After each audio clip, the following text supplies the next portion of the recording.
Елімізде жасыл экономиканы дамыту үшін осы саладағы технологиялар мен инвестицияларды қолдауды заң жүзінде қарастыру керек. Бүгін елордада жасыл экономика, энергия тиімділік пен энергия үнемдеу атты семинар тренингке қатысушылар осындай ұсыныс білдірді. Шараға еліміздегі зауыт, фабрикалардың қызметкерлері қатысты. Энергияны үнемдеу, парниктік газдардың ауаға таралуын азайту, экокөліктерді дамыту мен энергиялық тиімді ғимарат құрылысы жасыл саясатқа көшудің алғашқы баспалдағы болмақ.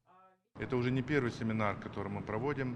Жасыл экономикаға өту туралы өтіп жатқан бұл бірінші семинар емес. Осы уақытқа дейін бірнеше семинар ұйымдастырылды. Біздің қоршаған орта және су ресурстары министрлігінің қызметкерлері Қазақстанның жасыл экономикаға көшу жайлы семинарларға қатысқан. Бүгін министрліктен бөлек зауыттарда ұйымдастыруды қолға алдық. Уже вне стен министерства. Семинардың ашылуына арнайы келген Қазақстан Республикасы қоршаған орта және су ресурстары министрі Нұрлан Қаппаров алдымен 2012 жылы ашылған фотоэлектр модульдерін өңдейтін зауыттың тыныс-тіршілігімен танысты. Бүгінде күннің қуатынан энергия көздерін алатын батареялар осы зауыттан шығып, Қазақстан нарығына жол тартуда. Жылына 50 мегаваттық күші бар.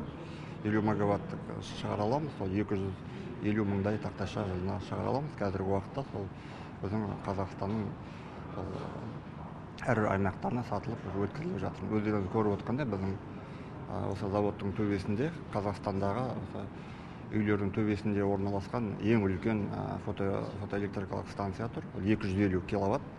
Былтырғы жылы ол 300 мегаватттай электроэнергия қуатын өндіріліп шығарылды.